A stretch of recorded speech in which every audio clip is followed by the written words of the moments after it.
Have you ever tasted a kind of regret so quiet, so bitter, that it sits on your tongue long after the argument is over, long after you've both stopped talking?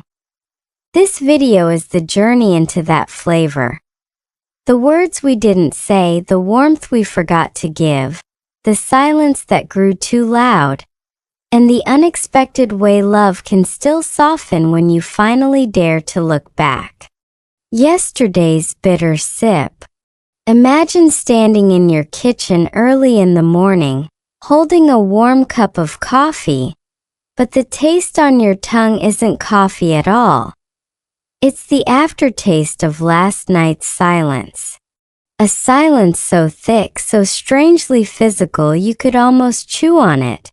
I had a morning exactly like that in Denmark, in a small apartment where everything felt peaceful, except the two people living in it. The funny thing is, there was no dramatic argument. No slammed doors. No cruel words. Just one sentence I didn't say. And somehow that unsaid sentence carried a flavor bitter, flat, and lingering like the Danish winter. Here's the part your brain doesn't warn you about. Humans remember moments of regret far longer than moments of success. Psychologists call it loss-focused memory. The mind stores every misstep like a safety manual. In love, though, this survival instinct becomes a trap. Instead of helping you grow closer, regret makes you cautious, guarded, hesitant. You don't move toward your partner. You start drifting away quietly, a millimeter at a time. I remember that morning vividly. The thin Nordic sunlight came through the window like a washed-out watercolor. The room wasn't cold, but my chest was. Maybe you felt that too. The strange ache of seeing the person you love right in front of you, yet feeling like there's an ocean between you. Not because you don't love each other, but because you no longer know what the first sentence should be. Hey, I'm sorry? Too shallow. About yesterday?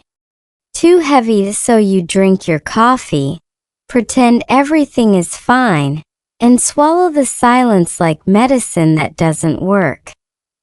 Researchers who study marriage have discovered something quietly heartbreaking. Most relationships don't fall apart because of big fights. They dissolve through small, unresolved moments. The unspoken thoughts. The hand you almost reached for but didn't. The hug you wanted to give but held back. The tiny hurt that seemed not worth talking about. These microscopic choices accumulate, layering themselves like frost on a window until one day you can barely see the person on the other side. And that morning, staring into my cup, I realized something. Regret doesn't crash into your life like a storm. It settles slowly, softly, like snow falling on a roof. Quiet, gentle, but heavy enough to collapse everything if you leave it untouched for too long. The punchline? The emotions you avoid don't disappear. They simply wait, and choose the worst possible moment to climb onto your tongue and remind you they've been there all along. Small things that hurt quietly. Picture this. You're both standing in the hallway, shoes half on, jackets half zipped, ready to leave the house. Nothing dramatic is happening. No raised voices. No slammed doors. Just one tiny moment, so small you'd miss it if you blinked. Maybe your partner sighs a little too long. Maybe you answer with a tone you didn't mean. Maybe someone says, "It's fine," in that way that clearly means it's not fine at all. And suddenly the air changes. Not enough to call it a fight. Just enough to leave a scratch you'll accidentally touch all day. That's the thing about relationships. The disasters aren't explosive, they're microscopic. Psychologists have a term for this: low-intensity emotional erosion. It's like the slow drip under the sink that seems harmless until your whole cabinet smells like mold. And the worst part? You often don't even realize the damage at the moment. You just feel something shift quietly, like a chair scooting backward an inch. I remember one night in Denmark when this exact kind of small hurt showed up. We were getting ready for dinner. Nothing special, just a normal weekday. I asked a simple question, something like, "Are you okay?" And she answered with that famous two-word trapdoor, "I'm fine." But it wasn't the words that got me, it was the way her eyes slid away from mine just for a second, like she was trying not to spill something heavy. You know that feeling, right? When you don't know whether to press the issue or let it go. When choosing wrong could turn a molehill into a mountain. So I backed off. I thought I was being gentle, respectful, giving space. But space, when misunderstood, becomes distance. And distance, when repeated, becomes loneliness disguised as being considerate. Science even backs this up. Relationship studies show that small moments of emotional withdrawal are far more predictive of long-term dissatisfaction than big arguments. Big fights burn fast and end. But quiet hurts? They linger. They steep. They settle into the bloodstream like a slow-release pill you never swallowed on purpose. Later that night, we ate dinner together like nothing happened. We talked about work, about the weather, about the grocery list.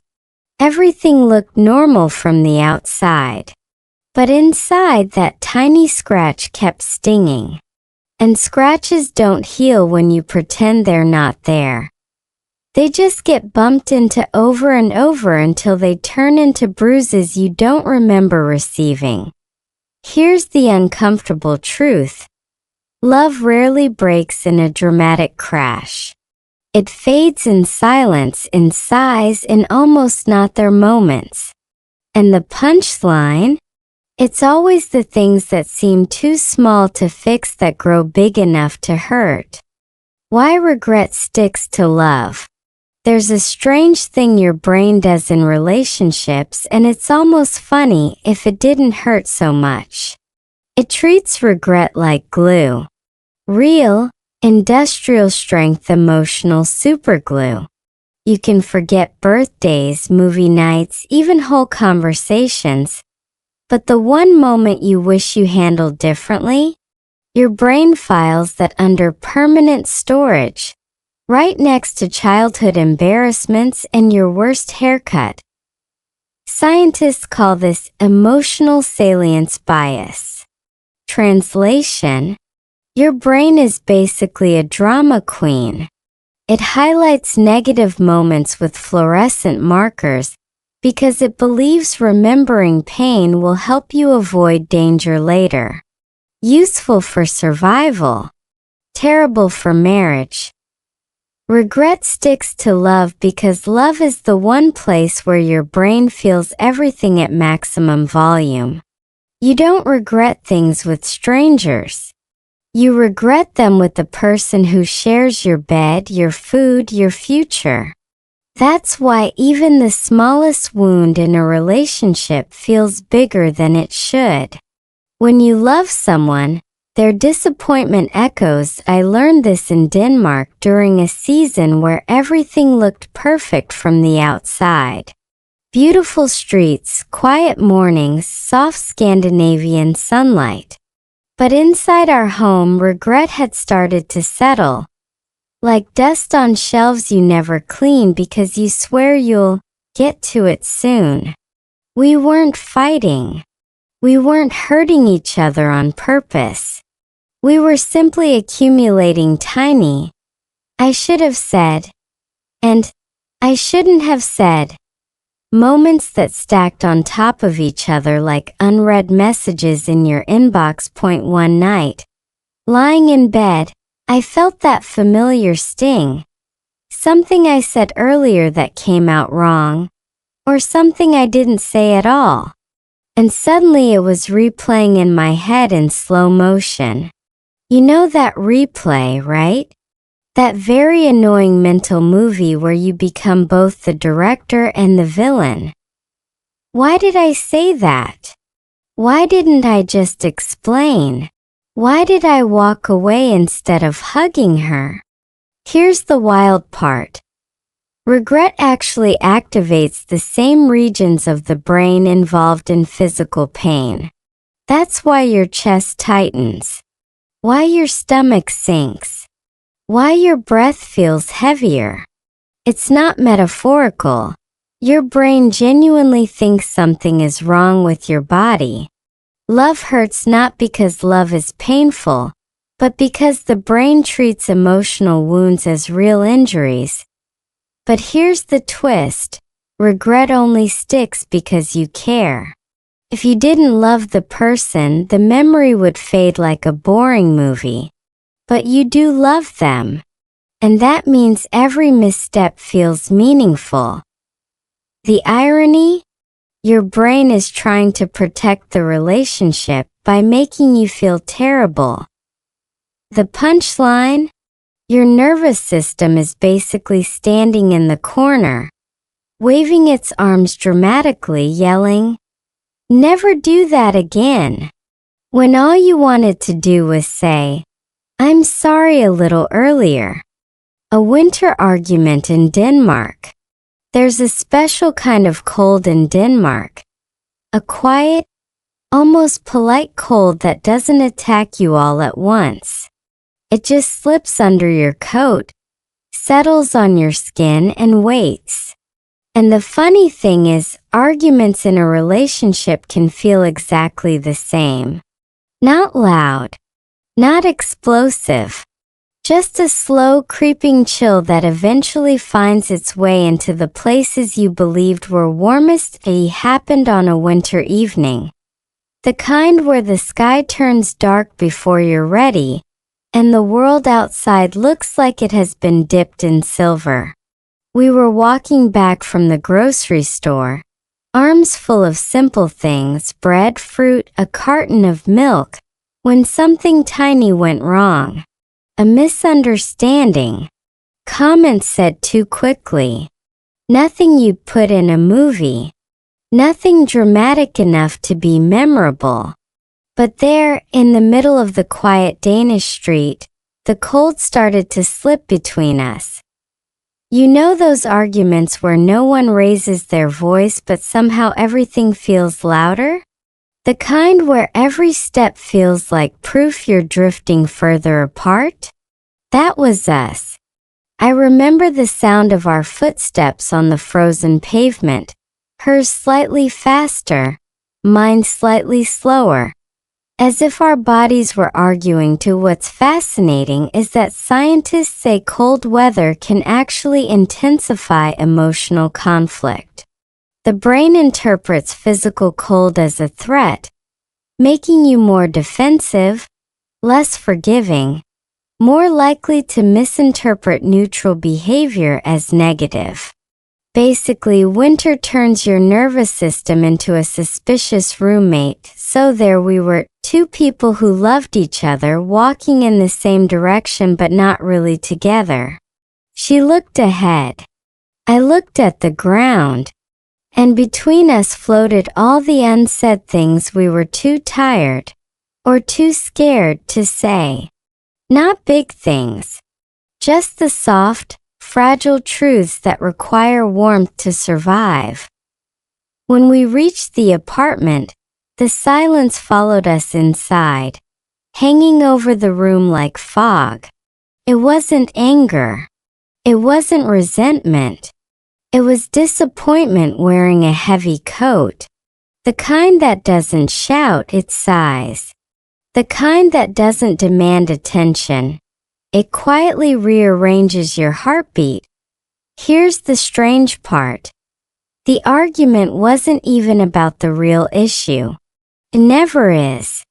In relationships, the fight is rarely about the groceries, the tone, or the timing. It's about feeling unseen for a second too long, unheard for a day too many, unheld when the world feels too cold. Later that night, sitting at opposite ends of the couch, I realized something painfully obvious. Love doesn't grow distant in big moments. It grows distant in winter, in silence, in the inch of space you decide not to cross. The punchline? Sometimes it's not the weather outside that freezes you. It's the weather between two people. The little words that saved me. Sometimes the smallest words carry the heaviest weight. I learned this the hard way in Denmark in the middle of that long, quiet winter. After days of icy silences and almost fights over nothing, I realized that love wasn't about grand gestures or dramatic apologies. It was about the tiny things I'd been neglecting. A simple thank you, a soft I understand, or even just a genuine good morning. I remember one evening clearly. She was in the kitchen, chopping vegetables for dinner, her brow slightly furrowed. I didn't need to fix anything. I didn't need to make a speech. I simply said, "I appreciate you." That's it. 2 small words. And the effect was immediate. The tension in the room shifted as if someone had opened a window and let fresh air in. She looked up, her lips curling into that familiar half-smile. And suddenly, the heavy air we had been carrying started to lift. Psychology backs this up.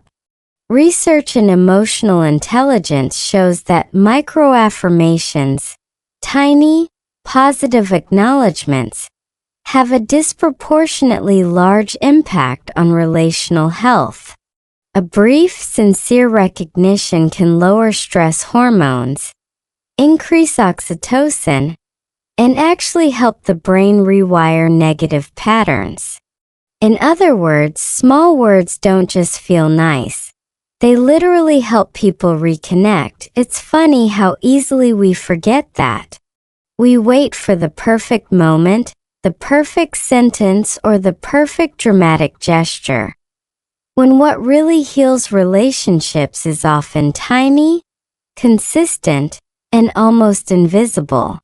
The daily threat of acknowledgement. I see you. I hear you. I'm here. Is what stitches people together, even when life feels like it's pulling them apart. That night, after saying those small words, I noticed a subtle shift. Not fireworks, not instant resolution, just a gentle softening. The kind of softening that reminds you why you fell in love in the first place. And it taught me something crucial. Regret is powerful, yes, but so is proactive care. A tiny word spoken with sincerity can erase hours or even days of accumulated coldness. Punchline? Never underestimate the power of a few small, heartfelt words. They're like salt in a recipe. Without them, everything feels flat. But just the right pinch brings the whole dish alive. Speaking through fear. Fear has a strange way of silencing love. It whispers in your ear. Say nothing or you'll make it worse. And for a long time in Denmark, that's exactly what I did. Every time I wanted to reach out, to say the words that could soften the tension, my brain threw up warning signs. Too risky. Too awkward. Maybe she won't understand. So I stayed quiet, letting the silence stretch, letting the cold settle. But one evening I decided to try something different. I spoke, not perfectly, not eloquently, just honestly. I told her about the little regrets that had been nagging me, the ways I felt disconnected, the tiny missteps that had built up over weeks. My voice shook, yes, and there were awkward pauses, but here's the fascinating part. Neuroscience shows that when you finally express fear and vulnerability, your brain's amygdala, the part responsible for stress and threat, relaxes. Simply speaking your truth can reduce emotional pain for both you and the listener. In short, talking through fear physically helps your nervous system calm down. She listened, not interrupting, not correcting, just listening. And in that simple act, the tension that had seemed insurmountable began to dissolve. It was as if the words themselves carried a subtle warmth, like a small fire in the middle of a Danish winter. I learned something profound that night. Courage in love isn't about grand gestures or heroic speeches. It's about choosing to speak even when your brain screams, don't. It's about saying, here I am, flawed, afraid, but still trying. The science backs it. Verbalizing emotions strengthens empathy, builds trust, and reconnects people who have drifted apart. By the end of the conversation, we hadn't solved everything. There were still misunderstandings and moments of tension, but the atmosphere had shifted. The chill that had wrapped itself around our home started to melt, not because of a single big action, but because I had dared to speak, and she had dared to hear. Punchline? Fear is loud, but love is louder. Sometimes you just have to whisper it out anyway. Rewriting yesterday's taste.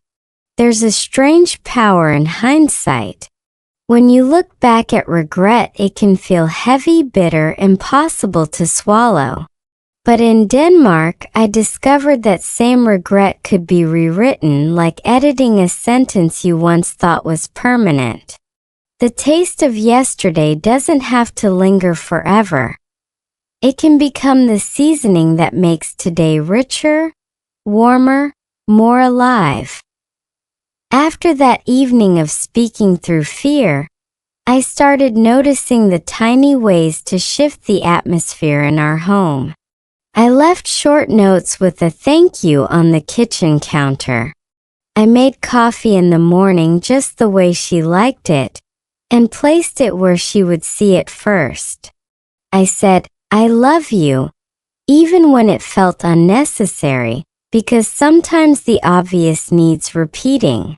Each small act felt almost absurd in its simplicity, but cumulatively, they began to dissolve weeks of built-up regret like sunlight on frost. Science explains this too. Positive reinforcement and small acts of care trigger dopamine and oxytocin in both partners, literally rewiring the brain to associate closeness with safety and warmth instead of tension.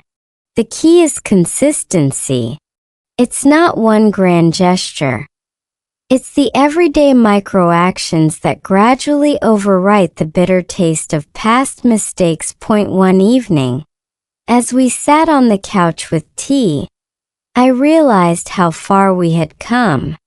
The winter that had felt so unending no longer seemed suffocating. The small words, the small gestures, and the courage to speak, even awkwardly, had collectively softened the spaces between us. Love, it turns out, isn't about erasing mistakes. It's about weaving them into the story, making the narrative stronger, deeper, and more tender. What I learned is simple. Regret doesn't vanish, but you can transform its flavor. Instead of letting it linger as bitterness, you can let it inform care, awareness, and intentional acts of love. Every "I'm sorry" and "thank you" becomes a seasoning, changing the taste of your shared life from stale and cold to warm and nourishing. Punchline: yesterday's bitterness doesn't have to define you. It can teach you how to love better today, one small deliberate action at a time. The taste that stays. After months of small gestures, honest conversations, and tiny affirmations, I began to notice something remarkable. The bitterness that once lingered in our home had changed its flavor.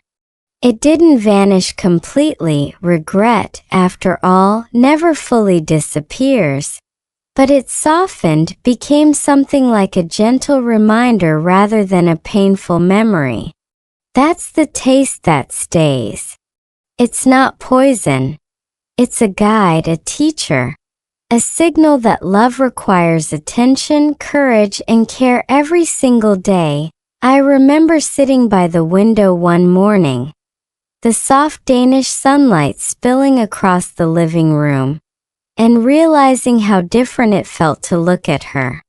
The small scars of past misunderstandings were still there, but they no longer weighed on our hearts. Instead, they reminded us that we had survived winter arguments, cold silences, and unspoken regrets. They reminded us that growth is rarely dramatic. It's slow, deliberate, and built on consistent effort. Science even supports this.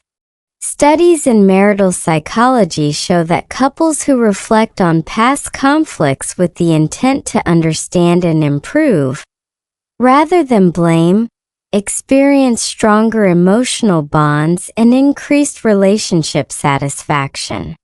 In other words, that lingering taste of yesterday can actually make your love more resilient. It becomes a memory you respect, not a wound you nurse. And so the lesson became clear. Regret is part of love's flavor profile. It's not something to ignore or pretend doesn't exist.